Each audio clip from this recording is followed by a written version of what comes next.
Good morning, Revolution, everybody, and welcome to our stream. We're very happy that all of you have joined us. Rosanna, welcome back from your vacation.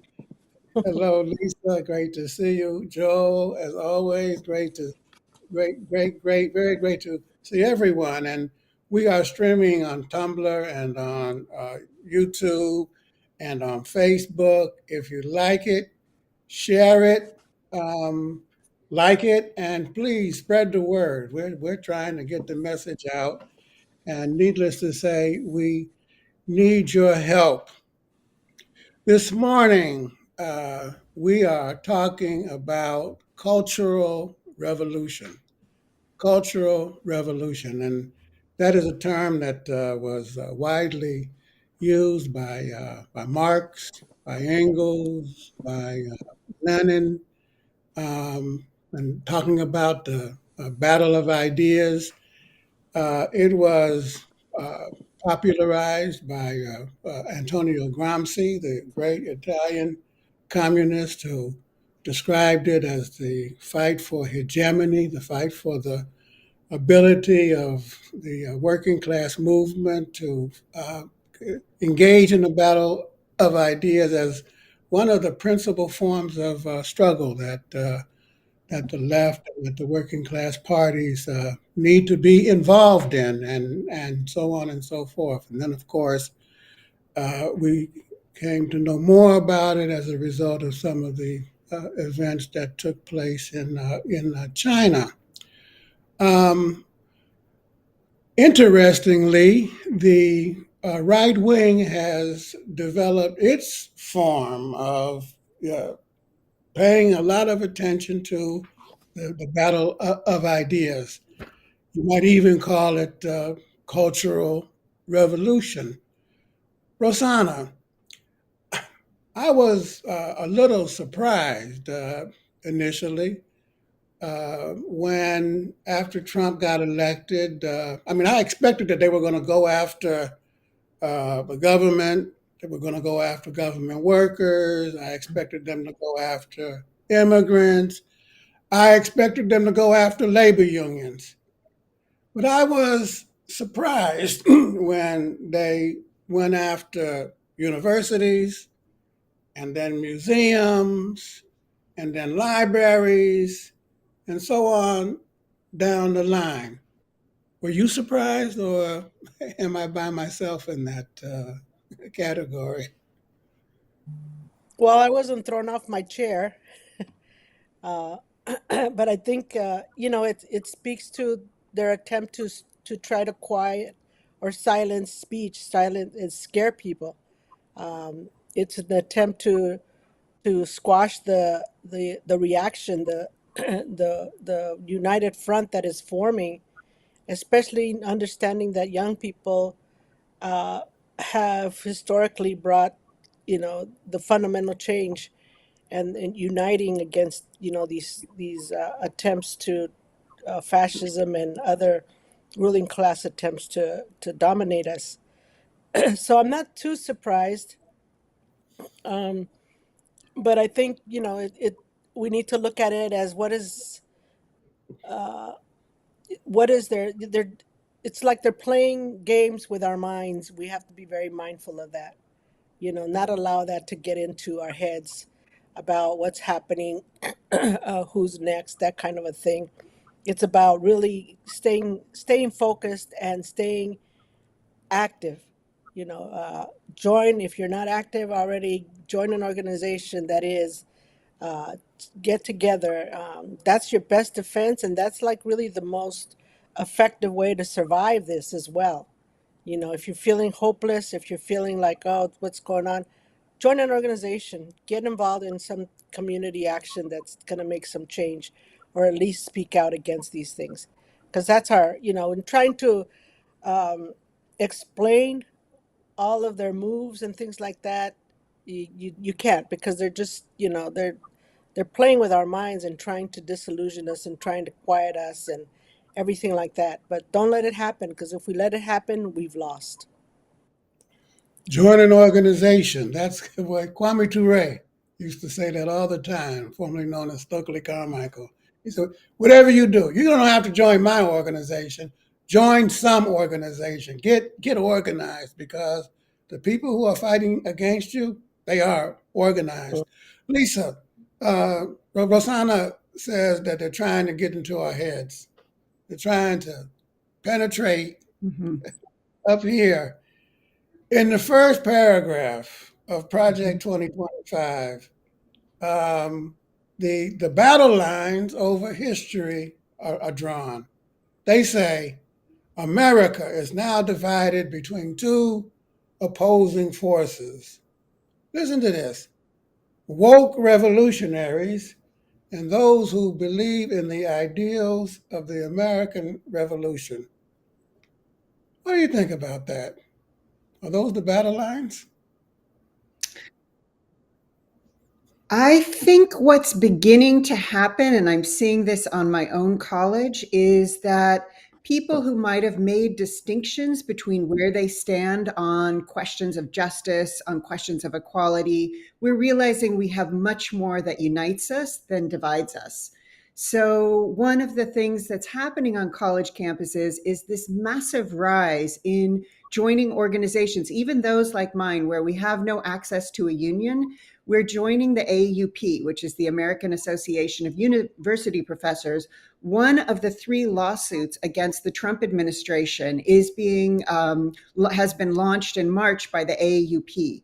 We have more members on my campus than we've ever had in the 25 years I've worked there. What we're seeing as well is a refusal to step back from the work we've been doing all these years to advance diversity, to advance equity, to advance inclusion. And I think the other really interesting phenomenon that we're seeing right in our daily lives is the connection between the administration of our universities, and many of us have pushed our administrations throughout to take more courageous stances. They are now realizing that their own survival is at stake, that we have to actually step up and meet the moment. So while Project 2025 has an obvious battleground plan to scare us, to push us back, to disunify us, what I'm also seeing, and it's not that they're entirely unsuccessful, we can see this at Columbia and the kowtowing that's happening. There have been hearings on Wednesday with the president of Haverford College, the president of DePaul University, and the president of Cal Polytechnic at San Luis Obispo in California, is they are apologizing. So there is some of that kind of language of apology around their dealing with protests against the Palestinian genocide on their campuses a year ago. But we're also seeing a stealing and connections where they were a little frayed before, right? Between the administration and those of us who do the labor in these universities and colleges. Often there was a little bit of a standoff between us. That's becoming less and less true. And we're seeing all kinds of techniques being developed, whether it's the development of amicus briefs with the three lawsuits that are currently out there against the Trump administration. So my own college has joined an amicus brief with Harvard. They've also joined a letter of support with the AUP lawsuit. So I think if there are two sides, on our side, we are the side of the majority. We are the side of the people doing the work at every single level, whether it's the students doing their homework or the staff making sure we have buildings that are clean and ready to go, or the faculty that are teaching the classes, or the administration that's sort of overseeing the labor that all the rest of us do. We have suddenly found incredible locations for connection over the differences that may also potentially divide us at different moments. So it's having a boomerang effect. It's actually bringing forces who maybe weren't all that woke together, understanding that democracy is at stake here, and that's an important. Capitalism makes its own grave diggers, as Engels and Marx famously said in the manifesto. Joe, the right wing. Good morning, Joe. The right wing in its attack on critical race theory, on DEI, rail against the forces of what they call cultural Marxism. Cultural Marxism. And by that they mean the folks in the arts and the universities and so on and so forth who are engaged in trying to change the way, to tell the truth, actually. Would you refer to these MAGA people who are launching this assault? They use this broad brush cultural Marxism. Would you describe them as cultural fascists? Yeah, And if so, why? yeah. I mean, if we think about what's happening today, targeting of universities, museums, science funding, right? All of this intellectual work that relies on public spending for its support. This is a culmination of right-wing ideology that goes back to the McCarthy period. You can see it in at the time when Ronald Reagan fired Angela Davis, right? Those kinds of attacks on the universities, and there's and I think what's going on is that there is a fear that universities produce people with critical thinking skills, the ability to understand and analyze history, right? Those are very frightening things to Trump and MAGA and those forces because of the kinds of ways they help us understand what's happening now.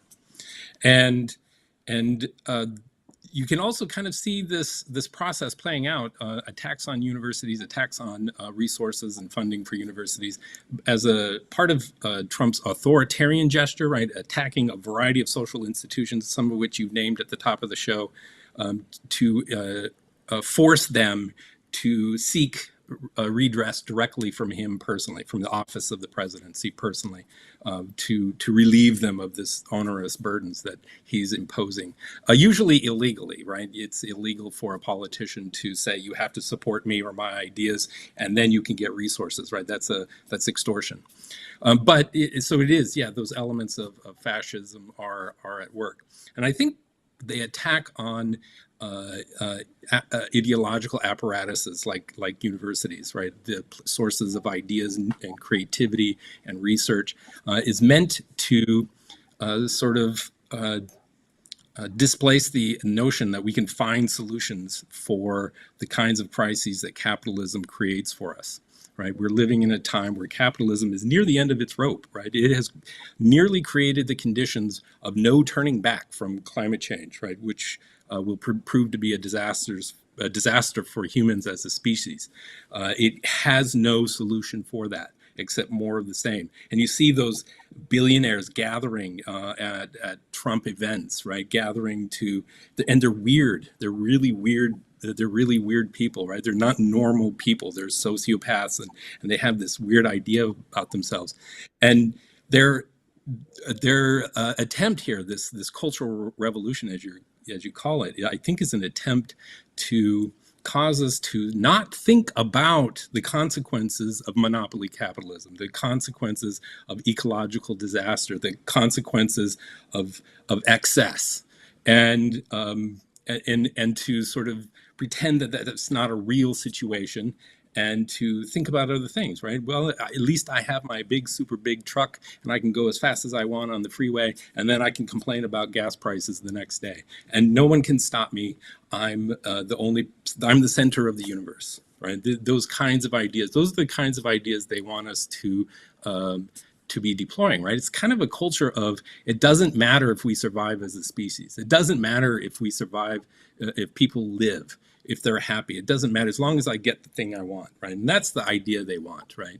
And I saw an ad on YouTube for Turning Points USA that said, college is a scam, right? And the irony, of course, is that Turning Points USA organizes students on college campuses, and they're out to sort of impose this agenda on those campuses. So yeah, I think it's kind of a culture of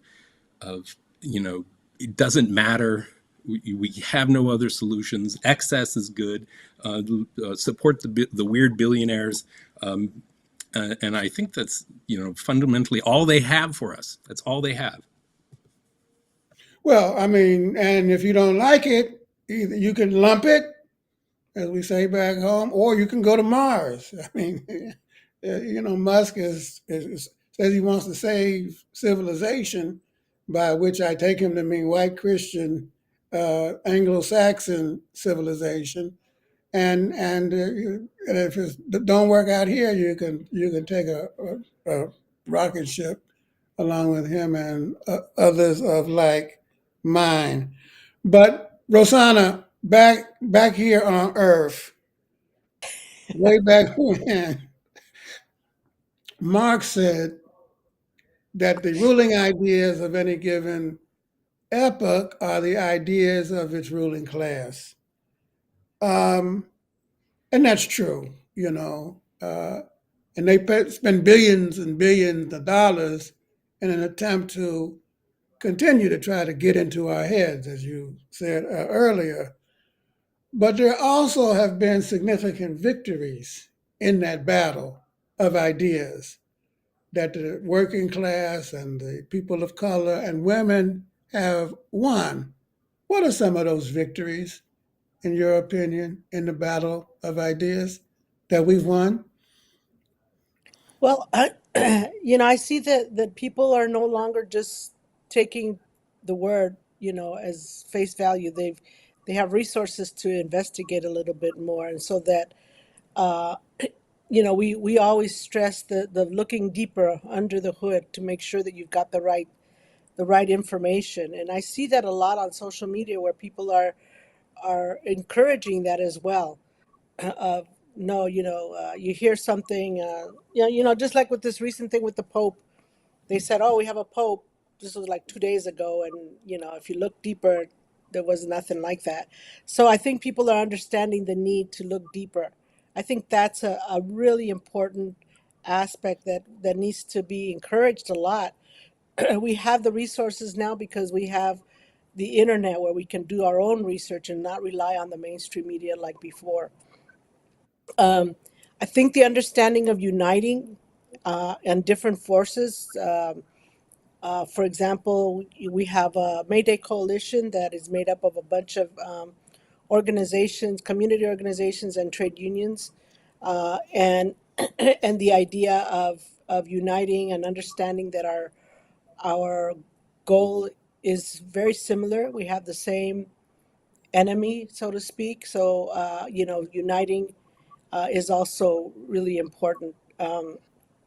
So I think, you know, uh, those are those are to me the very fundamental necessities to really fight the fascists and fight and be victorious. Did that answer your Unity. question, or did I? It does. Okay. Unity.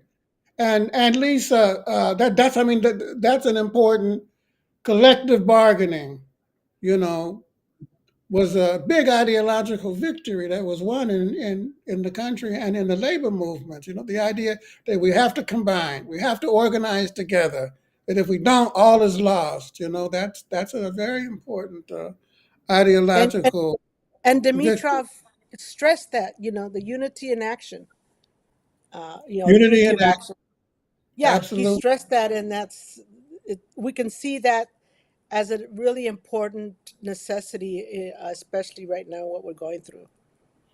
And they're trying with all of their might to break up that unity.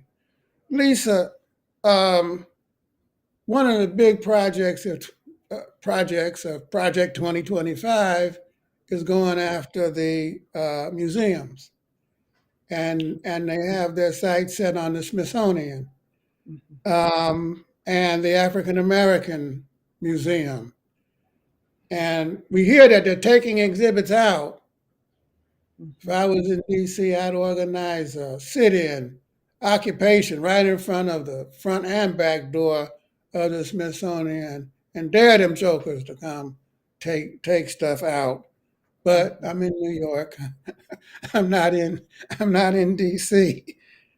In the Smithsonian, they have a exhibit I haven't been there. I don't know if you've been there. Called The Shape of Power. You better hurry up and go before Sounds like while, it. while it's still there. They have an exhibit called Shape of Power, um, and they're furious about it. And listen to this.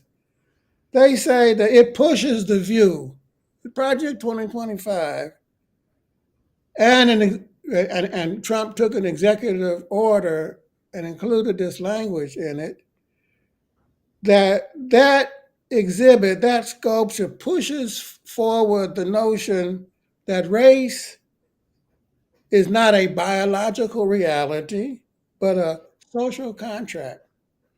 Race is not a biological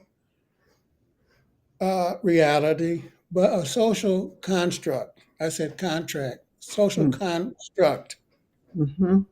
What does that say to you about who and what we're dealing with? Mm-hmm. Well, this is clearly about the battle of ideas. And it's also, to go back to Gramsci, it's about which ideas have come out on top. So one of the key components when we think about the way the world is built around us is that race is an ideological apparatus. Race is not a biological truth. It does not have any substantive meaning in the land of science or facts. It is that carapace of exclusionary, oppressive, and detrimental belief systems that somehow there's some fundamental biological difference on the basis of phenotype, whether it's the color of one's skin or other racialized phenotypes, right? So the kind of signifiers, the parts of the body.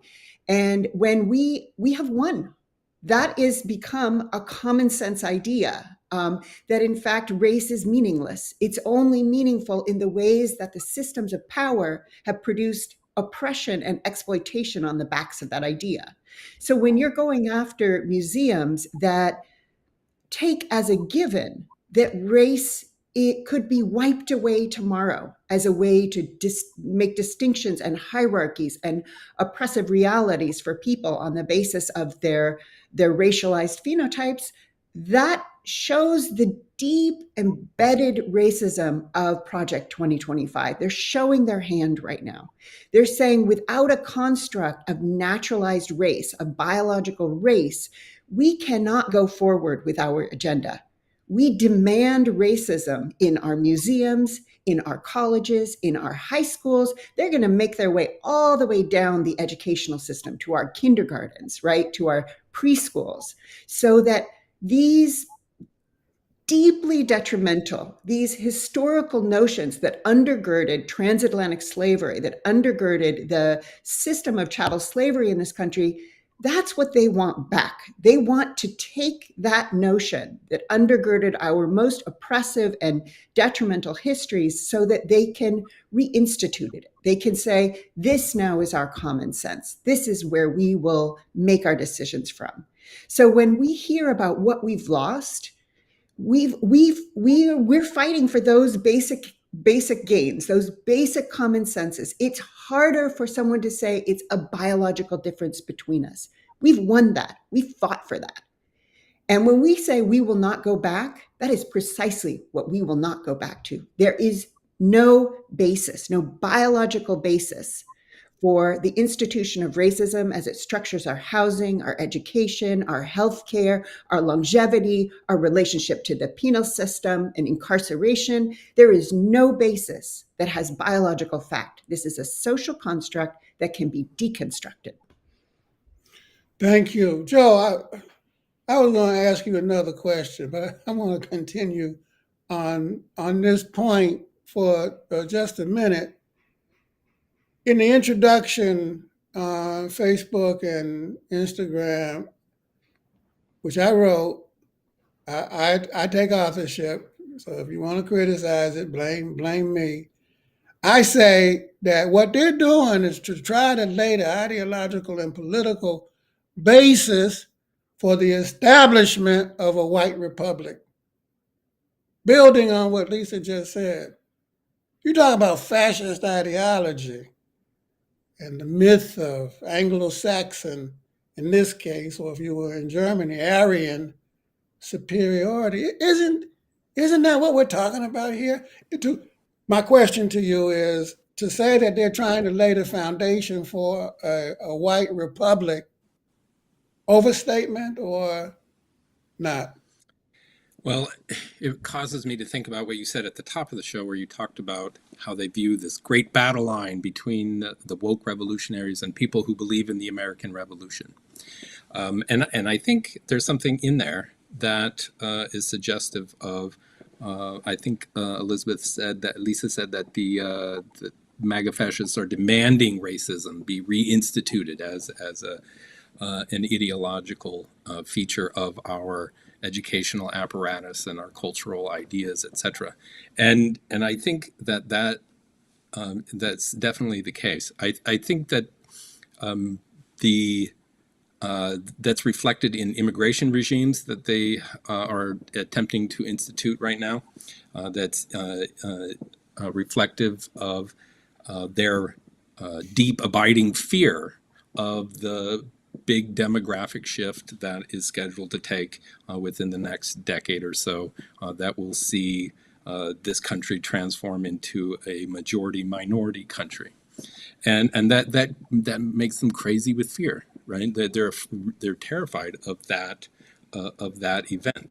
And I think Lisa's right that we have made such tremendous progress in the struggle against racism, right? Racism under conditions of class exploitation in capitalism is meant to delay the crisis, the breakdown of capitalism as a recurring, reproducing project.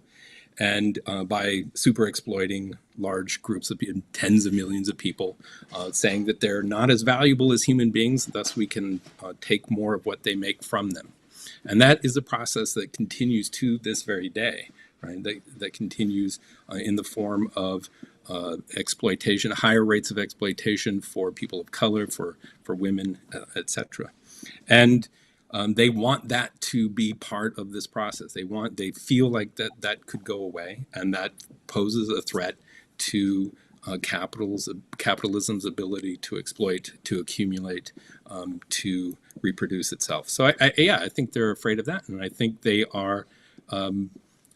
Their own connection to the American Revolution is so fascinating, given how steeped many of the American revolutionaries were in protecting slavery as an institution. Right? That their goal, one of their primary goals for settlers, colonialists in Virginia and South Carolina, was how do we protect the slave system, given changes that were taking place in the British Empire with regard to slavery. So. Yes. So if they want the American Revolution to be about the creation of a white republic, right, citizenship following the revolution, following the Constitution, was defined as something that belonged to white people, white men with property more precisely. But I think that they want to return to that kind of white supremacist power that they feel slipping away. And they want to be able to legitimize intense super exploitation of people who are sort of defined racially, constructed socially as different from that white concept. So, I see that process taking place in this ideological struggle that we face. You know, we say that the bourgeois democratic revolution in this country was only partially fulfilled. And you know, women didn't get the right to vote until the 20s, and black folk until the Voting Rights Act. When was that? 65.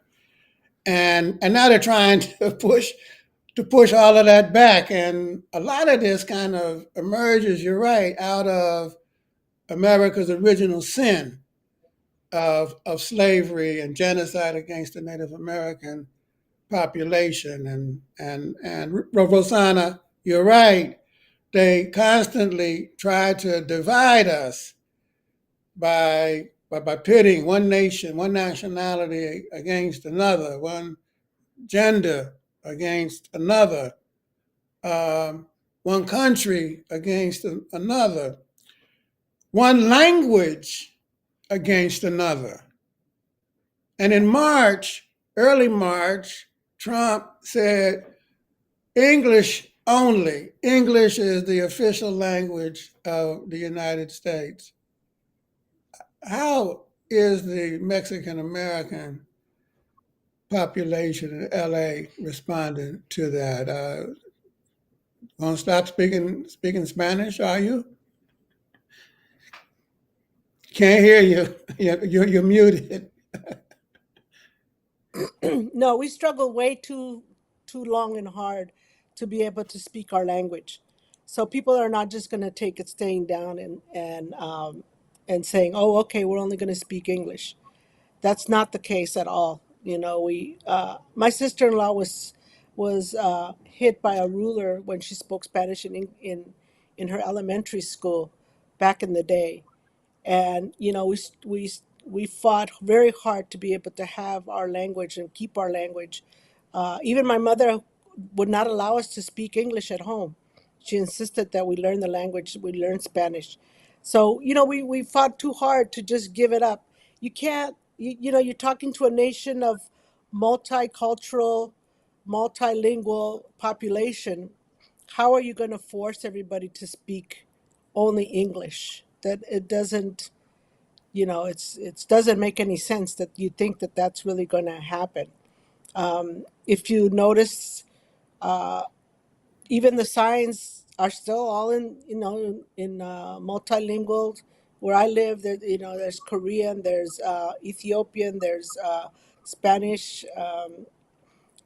signs everywhere, you know, and none of it has changed.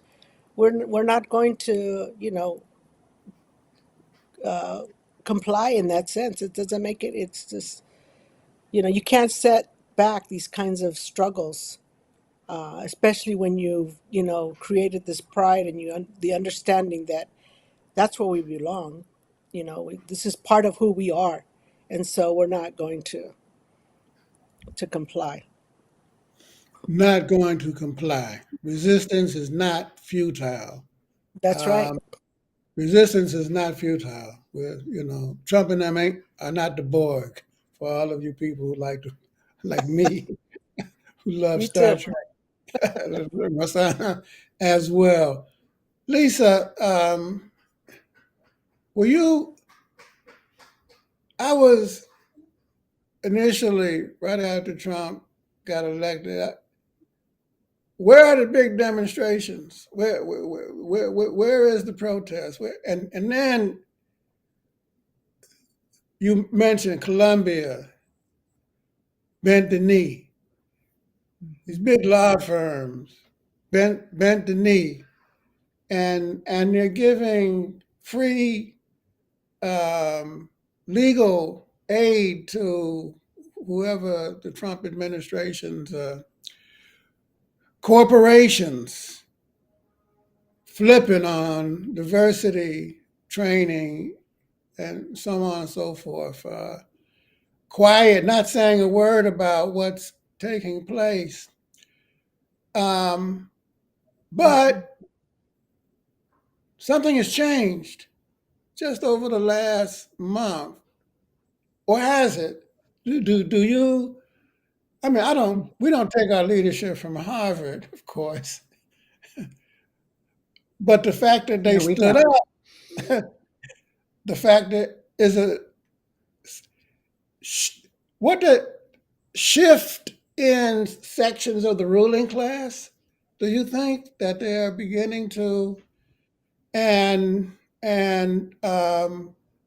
prior to that, there was the January 17th protest, and there was the President's Day protest.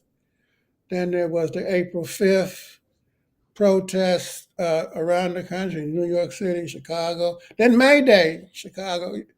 So have we reached a turning point, do you think, in the battle against the MAGA fascist element, or is it too soon to tell, in your opinion?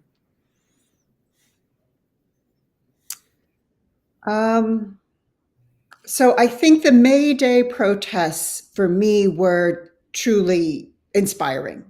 And that's our holiday, right? May Day is International Workers' Day. So the size, it wasn't just Chicago, it was all over the country.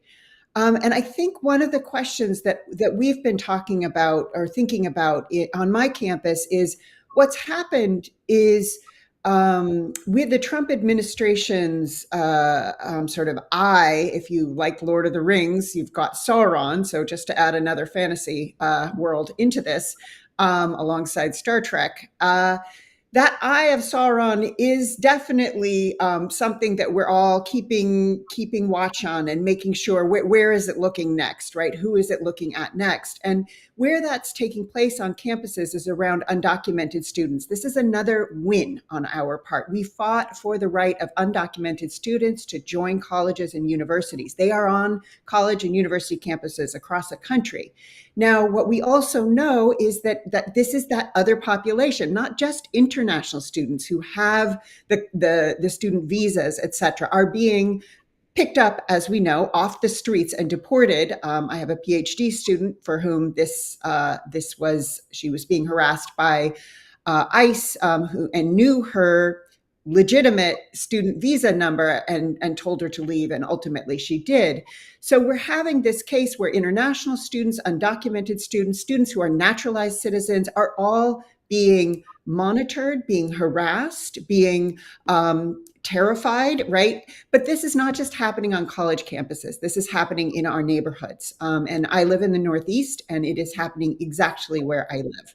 So the work that we're asking is, how do we take that protected, what was once a protected space of a college or a university? There was room for that kind of really militant free speech. We had a 10-day takeover of our college hall that I am deeply proud of. Students, it's the longest takeover of College Hall for the Palestinian cause. They were really well disciplined and fighting for a disinvestment in our military industrial complex by our university. We have a very large endowment.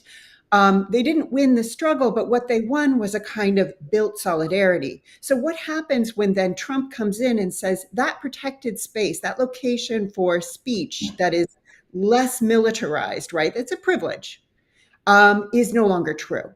So what happened was students had to ask, if we protest, if we make our campus vulnerable to that Eye of Sauron, to suddenly being visible by the Trump administration, what happens to those other vulnerable populations? What happens to the undocumented students on our campus?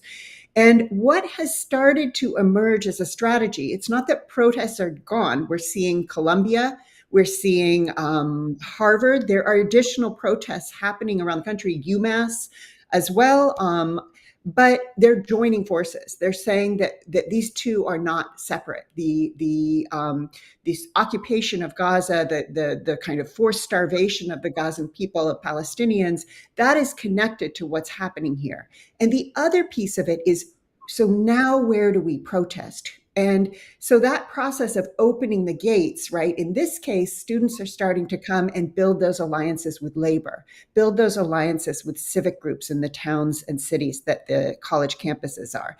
I think this is a positive development. So rather than the campus, since it's no longer safe, right? And nobody wants to put vulnerable students in jeopardy, widening the lens of where those more militant protests can and must happen. So I think if we look at May Day, we're seeing also that potential for students to make those connections with labor movements. On my own campus, they're deeply unionized. Students are unionizing at every level of college campus.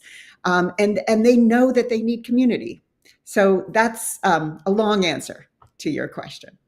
It's a good answer. It's a good answer, and I think that, and you have the last word today. Oh dear. And I think it's quite appropriate. I don't know if there has been, Rosanna and Joel, a shift, if we've reached a turning point in the fight against MAGA. The courts certainly and importantly are playing the role that they need to play in saying no to Trump, saying no to MAGA, saying no to the fascist cowards in Congress, saying no to those who bent the knee. I mean, that's important. But we keep saying that the courts can't do it by themselves because they ain't got no Enforcement. policing power. The policing power is in the hands of the executive. Trump, federal marshals are. So the courts can say whatever they want, but in terms of enforcing it, and therefore the only power of enforcement that is left is us, the people, the working class. The People's World had a wonderful town hall meeting last night. I encourage all of our viewers to go over there and take a look at it on the People's World YouTube show with three labor leaders, the head of CLU, um, uh, a guy from In These Times, and the head of the CPTU in Chicago, and the sister from the Coalition of Labor Union Women. She said the only power that we have is to stop the flow of goods, is to withhold our labor. Shut it down, occupy it, and there are all these calls for a general strike. Brother Fain has said, let's line up our contracts for 2025. But the question that we have to ask is, will we have a labor movement in 2020? I'm sorry, 20. This is 2025. I mean 2020. What is it? 2029. Will we have a labor movement then? And because of the severity of the guy from In These Times made the point that what Trump has done, the attack on labor is more severe than it was under any other U.S. president, including Reagan and his destruction of the PACO workers union. They went after the TSA workers. They're firing tens of thousands of federal workers. They went after the American Federation of Governmental Employees. The attack on the National Labor Relations Board, and so on and so forth. And so, therefore, friends, comrades, siblings, isn't there a need for demonstrative action? With general strike, great idea, but what are we going to do now? Where are we marching now? And hasn't the time come for a national march on Washington? I ask you, led by the labor movement, against these billionaires, against Musk, against the head of Amazon, Bezos, who has completely changed the editorial direction of the Washington Post. Now it's a libertarian, at least it's editorial, libertarian right, this great bastion of East Coast establishment liberalism. Give me a break. So, comrades, friends, siblings, let's continue to struggle. Let's continue to hold the banner high. And when there's and there are protests every day now. I was listening to some of those folks on MSNBC, Rachel Maddow. She made the point. Every day there are protests all over, small towns, big towns, medium-sized towns, rural towns, urban. Every day there are protests. And against that joker holding up the little red book and his billionaire backers. So